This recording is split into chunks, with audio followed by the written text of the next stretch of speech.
And now to our final guest speaker, who, as I said before, is very, very much a pioneer in this field of fair trade fashion. And we're absolutely thrilled that you could be here tonight. So, Safia Minney. Safia.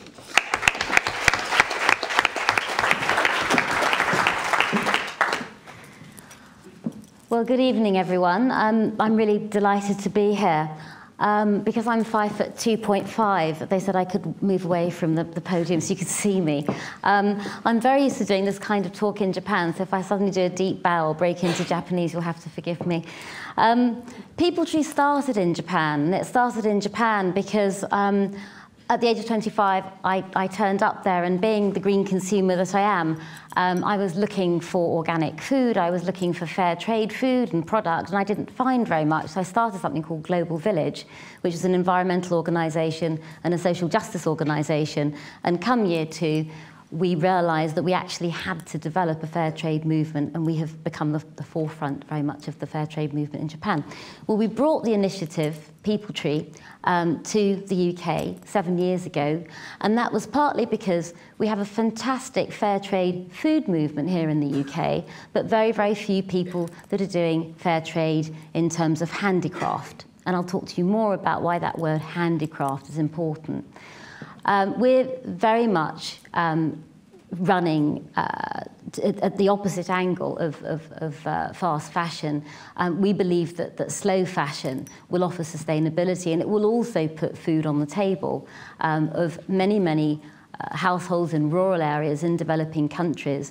And we've worked with communities now in 12 countries, mostly in Asia, but also in Latin America and Africa, with 150 groups.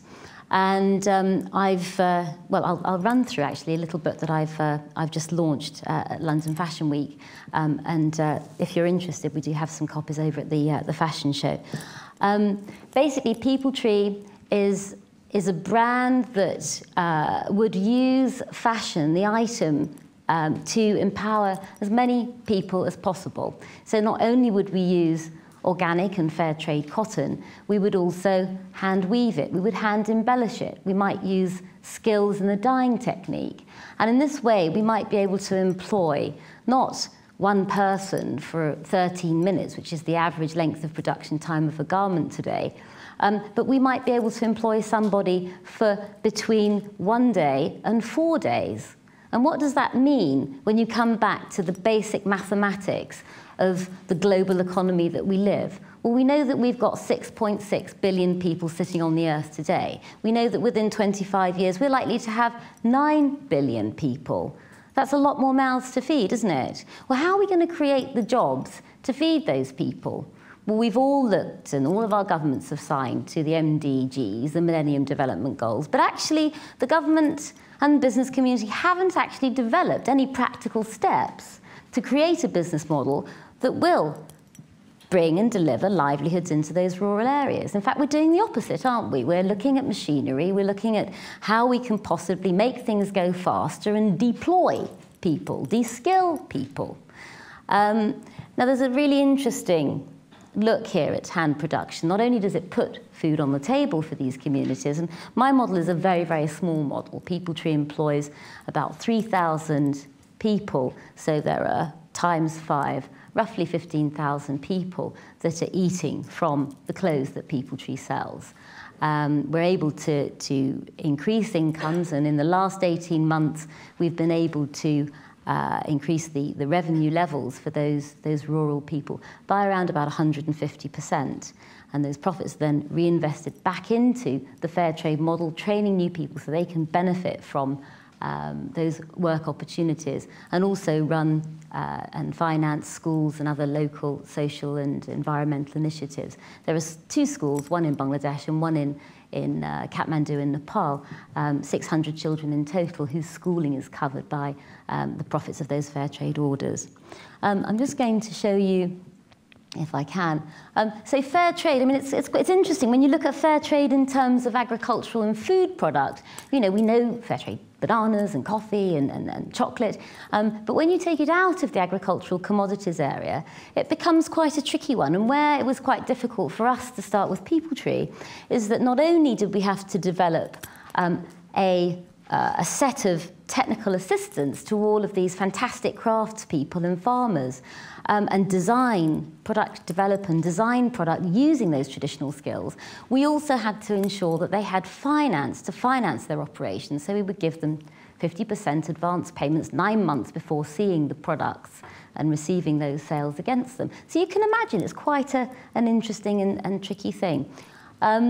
Now, what do we do different from a conventional fashion company? Well, not only do we pay 50% more for the product on average in terms of covering both the fair trade, the social costs and the environmental costs, but we also have huge technical assistance resources that we have to find. We have to send designers and technicians out into those villages to run workshops on quality, on sewing, in helping different strengthenings of environmental production methods, for example. And then we have to create the market so that the consumers understand what conventional fashion is in fact, what kind of problems conventional fashion is creating.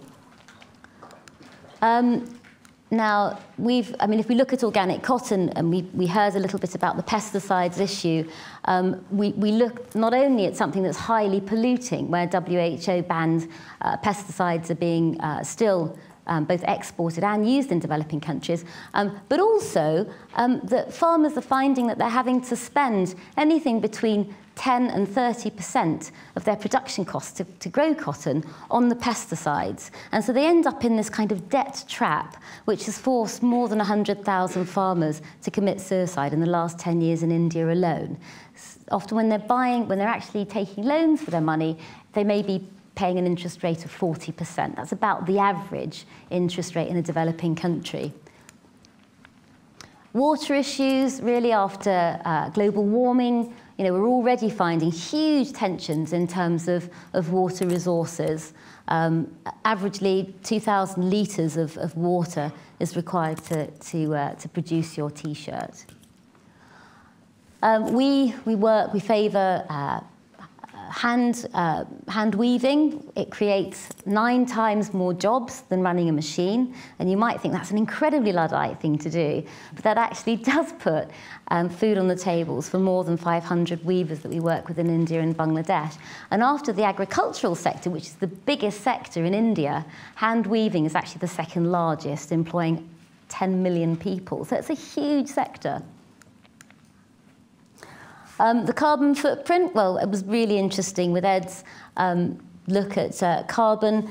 You've got, for example, India down there at 0.3 tonnes of CO2, and here we are in Britain with roughly 2.5 tonnes of CO2 per year.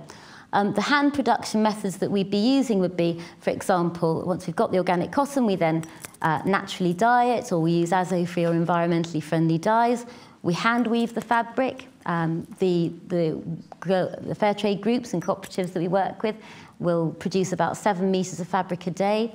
We block print, we hand embroider the fabric, we block print the fabric, and then we work with small producer groups to tailor those products. And this shows some of the collaborations that People Tree have done in the last couple of years. We've worked with, for example, Topshop. We work with leading designers internationally, both in Britain and New York, and then also in Japan. So Boraksu, Takun, Richard Nicol. And then for Birkenstock, for example, we're making the upper fabrics for the shoes. There's lots of different ways that we're going about making collaborations to expand the markets for our fair trade producers. Thanks very much.